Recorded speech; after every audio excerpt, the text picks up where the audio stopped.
Lauren, Christine, welcome to Whitstable. Lovely to have you here. Oh, thank you for having us. This is your first time in the UK. We are day 14 of your tour. You've got another couple of days until you get a day off. How's it been going, and how are you coping with working every single day? So far, it's gone really well. We've had a really good time. We're staying really busy, but it's been great. We've been to a lot of great places.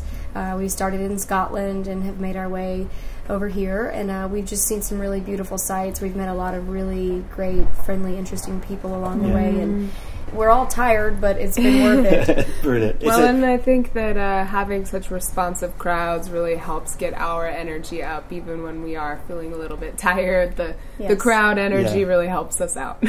For anyone who doesn't know, you're based in Colorado, but are you all natives of the area? I am actually the only native of Colorado. Right.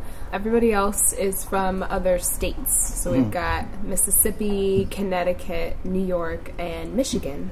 So what made you all gravitate to the area? Was it general jobs, or was it the music scene? Colorado itself is quite a melting pot, and I think we all sort of moved for just for lifestyle reasons. It had a bit to do with work. For me personally, this is Lauren speaking.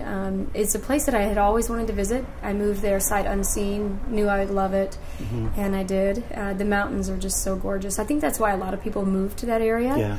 And there's a lot of outdoor activities, a lot of stuff going on, and Boulder in particular it's a nice medium-sized town. It's got a small town vibe, but there's a lot of stuff going on. There's a lot of arts and music and all that kind of good stuff, and sunshine. And I think that's what typically draws people to Colorado.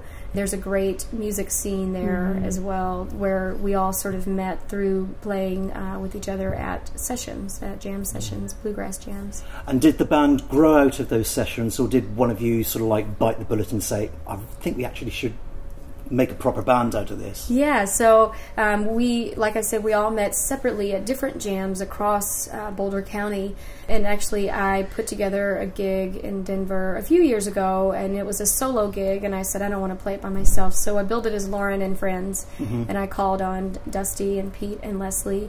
I didn't know Christine at the time, and we created a little band for the night, and we thought, well, that was really fun, let's continue forward and see what happens. And then 2 years later we met Christine, and she's just brought a whole nother level to the band. So, and you've come to this country as the Railsplitters. That's how us in the UK know you, but back home, is it a full-time job for the band? Because I know one of you is a teacher. No longer is she a teacher. Oh, right. This is our first tour as entirely full-time as musicians. Some of us, Dusty and Lauren and myself have been doing music full-time for at least a year, some of us more, but with how much our gig activity has taken off, Pete and Leslie have actually given up the daytime stability and thrown caution to the wind, and now we're all musicians, for better or worse. It is quite a big commitment to make, especially if you had like the stability of regular income to do it. But the time obviously felt right to do this. It almost feels like now or never, so it's now.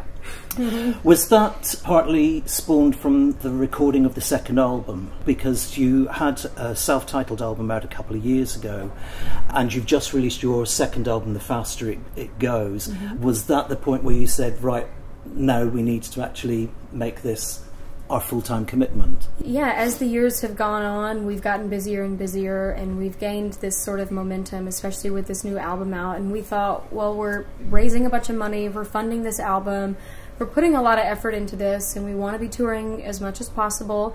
And it's been something we've all been kind of working up to for a while now, and we knew that this was going to be the start of this UK tour was actually the perfect time, because it's the end of the school year for the two people that work in the school district.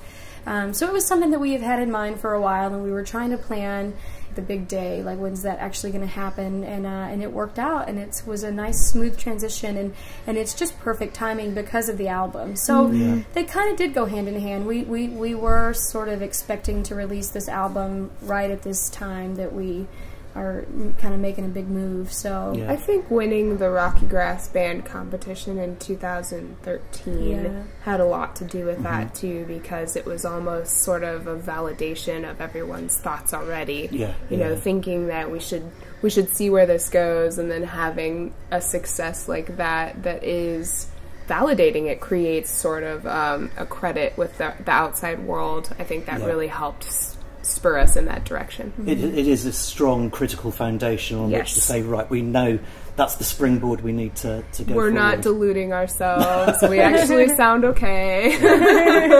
But I wanted to ask you about the second album, The Faster It Goes, which came out last month, about the songwriting, because on that first album there were songs with huge commercial appeal like My World mixed with the traditional bluegrass. And I was listening to this album, Tilt-A-Whirl seems a very natural progression from the first album, but as soon as we hit Salt Salt Sea with its nice little shuffle beat and that, suddenly think, hang on, there's something different's going on here. What's the songwriting process for the band? Do you all chip in, or do you come with different ideas? Or Dusty, our banjo player, is the primary songwriter, especially for the vocal songs, and Pete Sharp on mandolin writes a lot of the instrumentals. But the writing process is more like they bring ideas to our band and we sort of put our own influences on the arrangement. And this album really, really reflects our wide variety of backgrounds. We all have come to music from a very different avenue, and you can hear that in this album. And we really love the process of arranging songs. You know, one person will have an idea and it will spark an idea in another person, and we sort of go around like that until our songs have flushed themselves out. And on this album in particular, we enlisted the help of Gabe Witcher from the Punch Brothers, and he was a production consultant. So he helped us filter out some of the good ideas with some of the maybe not so good ideas, and help us come up with our sound on this album. Is there anything specific to Colorado bluegrass which might be different to elsewhere in the States? We sort of do have this, what we call Colorado bluegrass. It's definitely a particular sound, and it's very heavily based on the jam band sort of music. It takes bluegrass and it takes it into sort of a direction of maybe bands like Grateful Dead, you know, influences from bands like Dead and Fish and Widespread Panic. And that's pretty typical. You find a lot in Colorado. And then there are some very traditional bluegrass bands.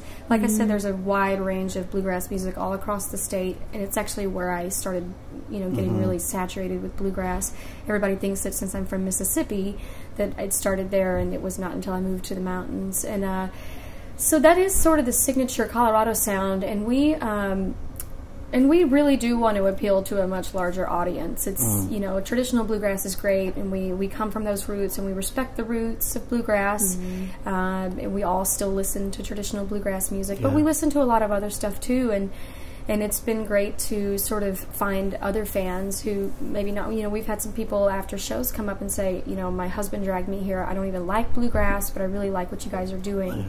And that's what we want. We want to appeal to sort of some different audiences and pepper that, you know, the knowledge of that music, that roots music all over. Well, and I think Colorado is a really great petri dish for growing new things. Because in other parts of the country, bluegrass is very it's so rooted that it can't grow from there.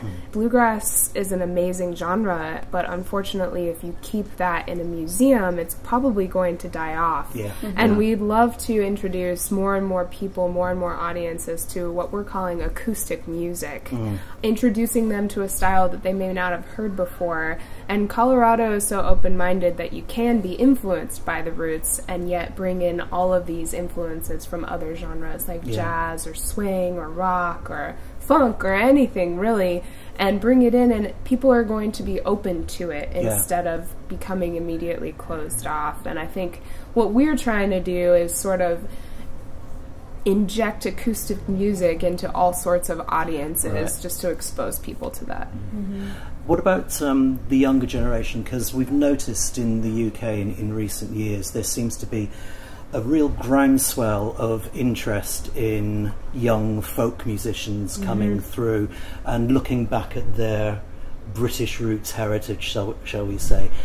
Is there similar thing happening in the States with young people? Absolutely. Lauren mentioned the plethora of jam sessions available all across the Front Range and in the U.S. in general, and we see more and more young people coming to them all the time. And all of us actually teach lessons as well on our respective instruments. And as a band, we're teaching kids camps all across the U.S. this year, and seeing more and more young people interested in acoustic music and folk music, and really feeling that sort of oneness that comes from playing in a group versus playing on your own. It's very powerful, and we could not be happier to be part of it. Fantastic. Well, thanks very much for talking us. Thank you for visiting Whitstable. All the very best for the rest of your UK tour and for the album as well. Thanks you so very much. much. It was a pleasure. Brilliant. Thank you.